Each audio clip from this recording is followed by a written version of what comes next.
And we're back on the SportsMax Zone. Trinbago Knight Riders recorded their second victory of the 2021 Hero Caribbean Premier League on Tuesday. The Karen Pollard-led side defeated the St. Lucia Kings by 27 runs, just days after losing to the same opponent at the Warner Park in St. Kitts. Ricardo Chambers has the match wrap. Match number 9 in the 2021 Hero Caribbean Premier League, a chance for defending champions Trinbago Knight Riders to turn the tables on the St. Lucia Kings, who beat them on Sunday. The Knight Riders were sent to bat and made a steady start, with their top 3 all getting into double figures. After the dismissal of Lendl Simmons for 11, Tian Webster and Sunil Narayan added 38 for the second wicket. Webster fell in the 10th over for a runner ball 14. Will this be taken? Will this be taken? Yes! Tim David, not with the bat this time, taking a very good catch. It was 61 for 2. Narayan followed shortly after, his 24 coming off 32 deliveries. Faf du Plessis with the catch at long on. And 66 for 3 quickly became 68 for 4 when the combination of Riaz and Kesrick Williams removed Colin Munro for 1.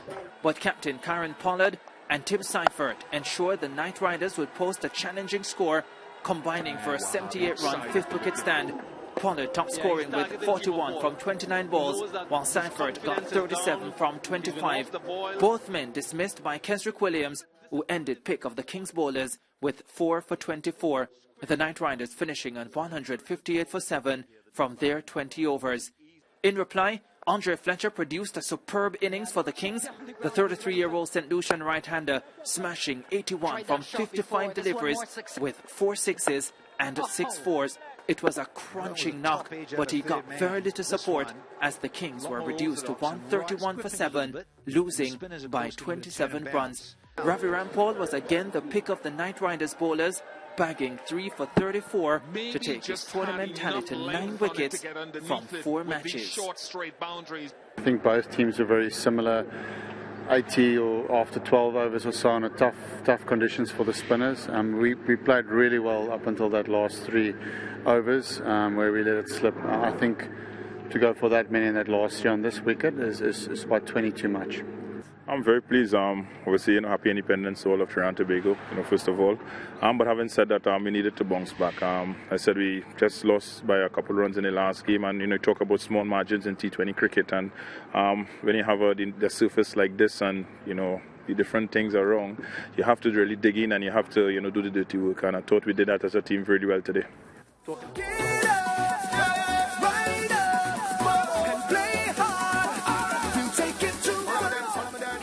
Of course, the Trinbago Knight Riders with their second win so far in the tournament lands.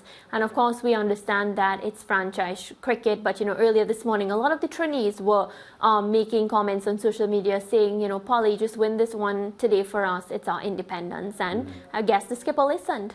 Yeah, but again, roller coaster kind of performances from the Trinbago Knight Riders. They lost and they won, then they lost and they won. So the consistency isn't there. And I think what it establishes as well, or reestablishes, as we had spoken earlier on the show in the past week, is how competitive this series is. And I think the St. Lucia Kings showed, even in defeat today, that they are within reach of some of the best teams in the league. Their batting today was pretty much shouldered by the Grenadian Spice Boy, Andre Fletcher.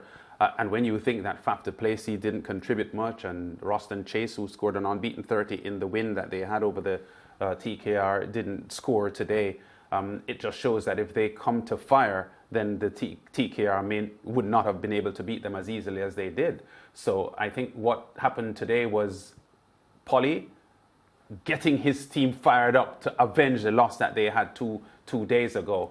But I still think there's a lot of unconvincing cricket being played at the moment by all the teams. And as such, I still think this is a wide open tournament.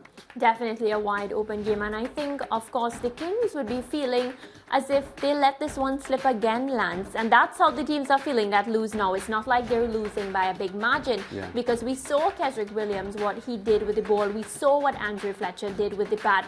But yet still just not doing enough to get over the line. We have to talk about, though, one, Ravi Rampal.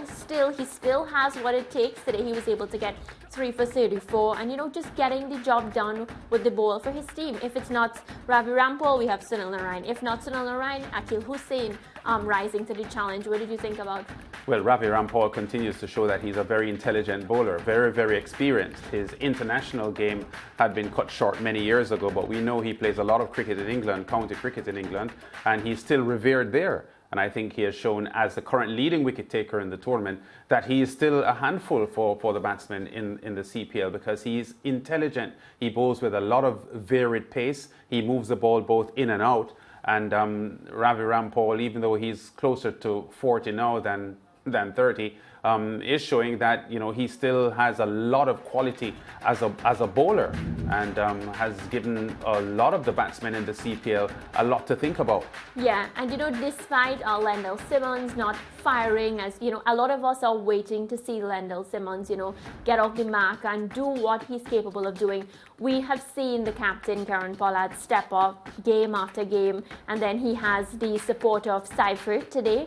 So the TKR batting, despite not being what we expect of them, and despite having to discuss the number of dot balls, because again today the commentators were pointing out that they were letting the same thing happen again, but we can tell the quality within the batting lineup, and of course if one person doesn't get the job done, another player stepping up to do it. Yeah, and again, the victory margin of 27 runs, fairly comfortable for TKR. But if you listen to Faf du Plessis in his post-game interview, you saw the disappointment that there were so many things, especially from a batting perspective, that they could have done a lot better. So I don't think that the St. Lucia Kings will be devastated with today's loss. They will be disappointed, but I don't think they will be losing any sleep over the result. They've got some things to fix. And this really is a wide open tournament. We have seen the Patriots out front 3-0 so far in the tournament, and looking early in the campaign to be the best team.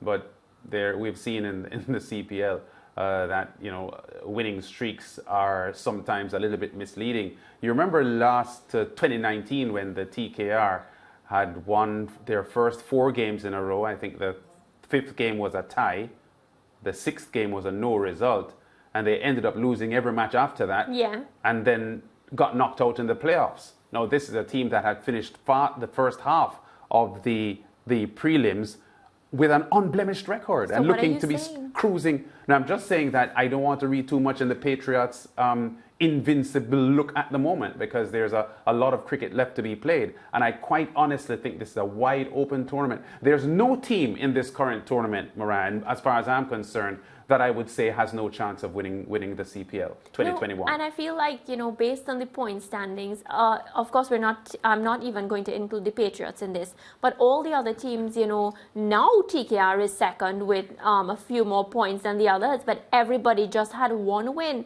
So it was so open, Lance, and of course there was so much in it for every one of the team. And I feel as if, yes, TKR got that second win today, but still, that doesn't change anything, because with the Tallawahs and the Royals, one is going to win. And then that gives another team a second win, just like TKR. Yeah. Wide open. Wide open. So Patriots better keep that up if they want to continue being ahead of the table. Well, speaking about that, the Hero Caribbean Premier League continues at 6 p.m. Jamaica time, 7 Eastern Caribbean time, with the Barbados Royals up against the Jamaica Tallawahs. And there will also be 2 matches on Wednesday. At 9, if you're in Jamaica, 10 ECT, the Trinbago Knight Riders will play the Guyana Amazon Warriors, while the Jamaica Tallawahs will meet the Patriots at 6 p.m., 7 Eastern Caribbean time. Yes, and later in the show, we will discuss what Andy Murray said about the Greek tennis star Stefanos Tsitsipas after their US Open first-round clash on Monday. But next, Simon Evans stopping by as we talk European transfer deadline day.